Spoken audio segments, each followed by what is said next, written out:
Good morning, everybody. Good morning. May God bless you all, bless your life, and protect you and your family as well. We always thank our Heavenly Father for His blessing among us and blessing that brought all of us this morning to His house to worship Him, to express our love to Him, and also to thank Him for His mercy and for His grace in our life always and forever. We can see how the father of the church, they prepared very amazing greeting while we are getting closer to Feast of Ascension of Jesus Christ to heaven. And the reading, it was from Gospel of John chapter 3, when Jesus Christ was talking with His disciples, and He said, as Moses lifted up the serpent in the wilderness, even so must the Son of Man be lifted up, that whoever believes in Him should not perish but have eternal life. So we can see how that this reading preparing us and pushing us spiritually to be ready to lift our heart and to open our mind so we can enjoy His company while He was on earth and also now when He will go to heaven. But after that, our Savior Jesus Christ, He said maybe the most very well-known verse in the whole Bible. And I bet you maybe even not the Christian, they know this verse. When Jesus said, for God so loved the world that He gave His only begotten Son, that whoever believes in Him should not perish but have everlasting life. This very beautiful verse, and also we can understand from this verse the thoughts and the teaching that God wants us to know about Him and about our relationship with Him. And if we will talk about love, the very first verse will come to our mind is this verse, John 3:16. I don't know how many of you who went to California. There is a restaurant, very famous restaurant, fast food, called In-N-Out. This restaurant is a Christian company. All their products they put inside in the bottom of the cups or the French fries cartoon or whatever, they put John 3:16 to keep all those people who eat remembering that love of God is what makes us alive. And also we should always put this verse front of our eyes, read it without getting bored, because a lot of time while we read the Bible, we feel that that's all. I memorized this verse and it doesn't touch my heart anymore. While this virtue, the virtue of love, is the only thing does not get old or doesn't feel bored when you read it. Because the love was never maybe old-fashioned, and He will never be something no need for it. People from day one of the creation, they love, and until the last day of this earth, people, they will keep loving themselves, loving each other, loving God. So that's why this verse, we call it a golden verse. Not only that, but also David, he was explaining how much he loved God and he loved His house, and he said, how lovely is your tabernacle, or how lovely is dwelling in your place, Lord. So the language of love is the language that make us connected with God and make us connected to each other and also with ourselves. And St. Paul, he said that this verse is the greatest commandment ever. And you remember one time, people, they came to Jesus and they asked Him, what is the greatest commandment? And Jesus, he said, love your God from all your heart, love the Lord your God from all your heart, all your strength, all your wealth, and love your neighbor as yourself. So the greatest commandment is the commandment of love. And one day, Saint Augustine, who was very, very well educated person even before he became a Christian, and later on he devoted his life to God and he became a big saint. A lot of people, they began to come and ask him for spiritual advices, and he was answering left and right. Then he got tired. At the end, he said this quote that I will just read it. And he wants to tell us that be careful how to read the Bible and how to understand your relationship with God when he said, love and do what you like. So just love God and do whatever you want to do, because he knew very well that if anybody tastes and experience the real meaning of love, the love of God, the true divine love, he will never ever do something wrong. Rather, he will correct himself by himself. So that's why St. Paul, he said that the aim and the goal of the all virtues is the virtue of love. When he said the goal or the aim or the purpose of these commandments is love. But which kind of love? This is what really people struggle with. Or they try to create their own identification or idea for love. So St. Paul, he continued when he said the aim of the all commandments is love. Which kind of love? Love that comes from a pure heart and come with good conscience and sincere faith. This is the kind of love that St. Paul talked about it, and he put it in top of all the virtues when he was sending or writing his first letter to his disciples, Timothy. So when we talk about the love, we don't talk about just word we say. We get used, by the way, in our maybe earthly life, word love or like, we use it a lot. But the Bible distinguishes between three kinds of love. Number one, the love that the Bible call it in the original language, in Greek, call it eros. And this love, it's actually talking about the fleshly, the love that comes out of our desire. And the second kind of love, the Bible call it phila or philo. And this kind of love talks about the love among people, love of the brothers, love of friends.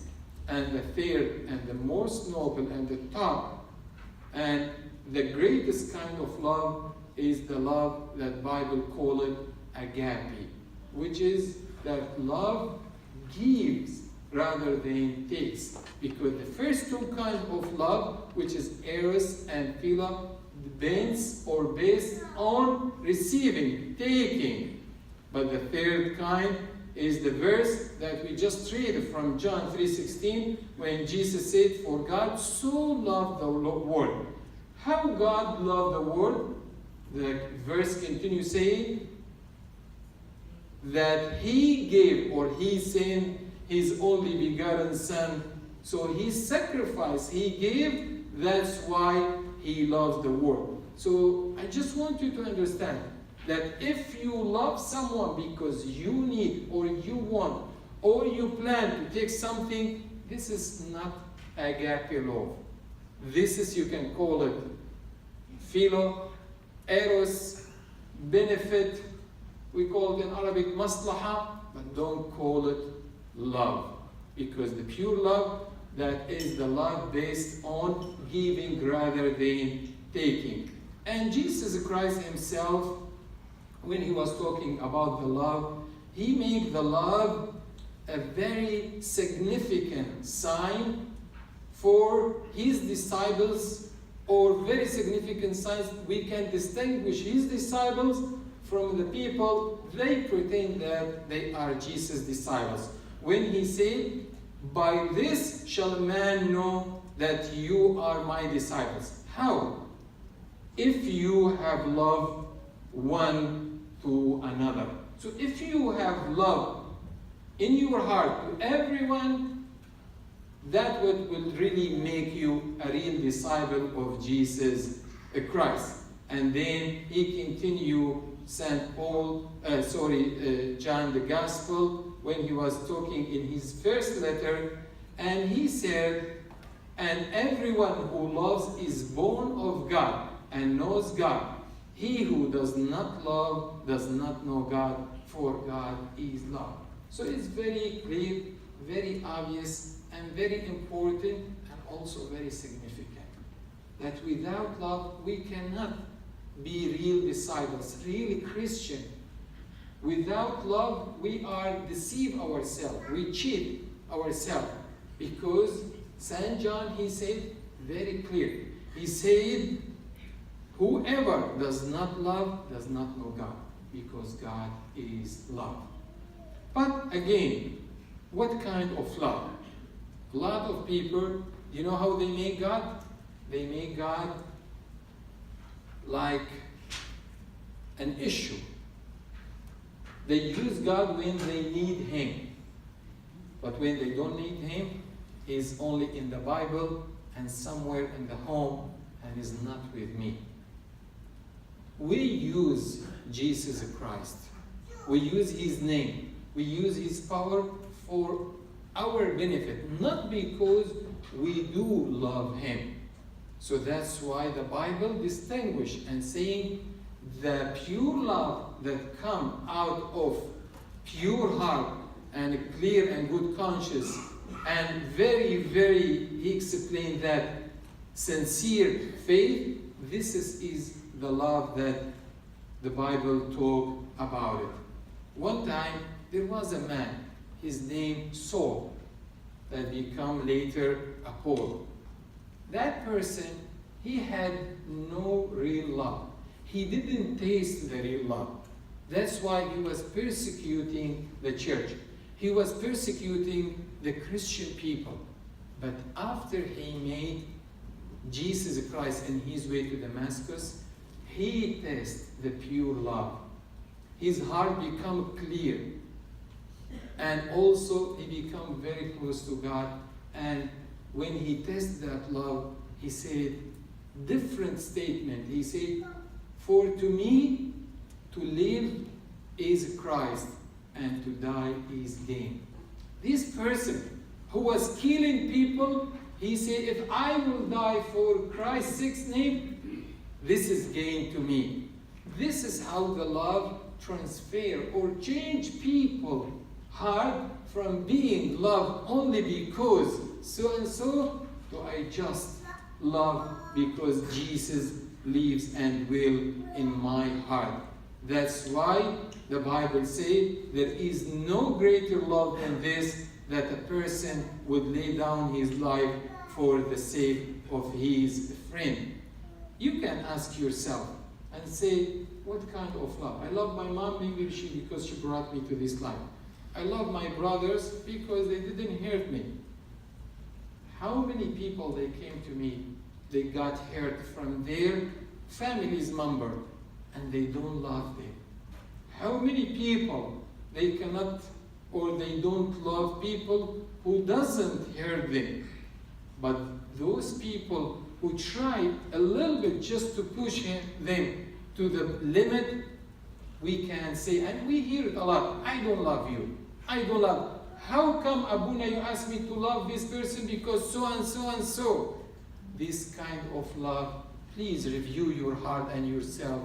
This kind of love is based only on benefit, not on good conscience and very strong faith and very actually tasting relationship with Jesus. That's why the Bible telling us, please don't remember what those people did or done to you in order to love them or not. Just remember how much Jesus loved you when he laid himself on the cross, even though he know that you are sinner And He invests in your life and put Himself on the cross in order to give you a salvation. And I was reading this morning a quote.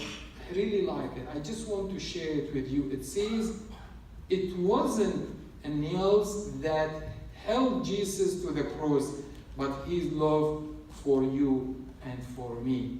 So what made Jesus hang on the cross by the nails? It's actually not that nails, but His love to you and to me. Now, can you ask yourself, are you ready to put yourself with Him in order to love everybody? Of course, Jesus doesn't want you to sacrifice yourself, because there is only one sacrificial, and that was Jesus. Are you ready to sacrifice sometimes from your emotion to love those people who really doesn't deserve to be loved? Are you ready to love the church by helping in the charity or help the needy people? Do you really love God by devoting time to Him daily and pray, no matter how much you are tired, no matter how much you don't have time? Because we have time to eat, we have time to sleep, we have time to do a lot of things. But when it comes to God, we don't show pure love to Him. It's not easy to talk about love, because God is love. So when we talk about love, we talk about God Himself. Enough we say to one another, I love you, without meaning what it means or what it does mean to love from our heart.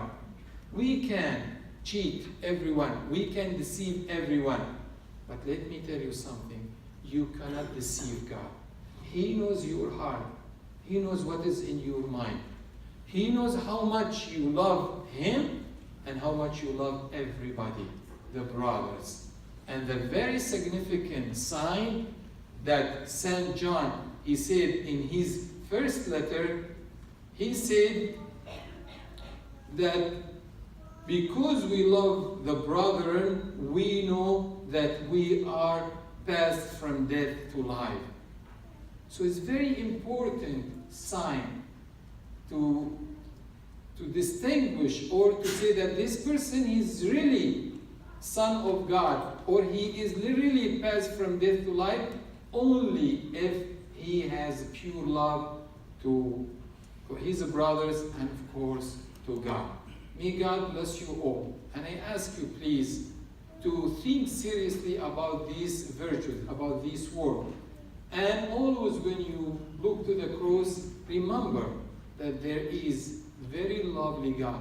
He sacrificed Himself for you. Are you ready also to sacrifice whatever in order to love? May God bless you all and bless your life and be with you and protect you. بشمو دابو ودبرو ودروحي وخديش والحي للعالم. آمين. آمين.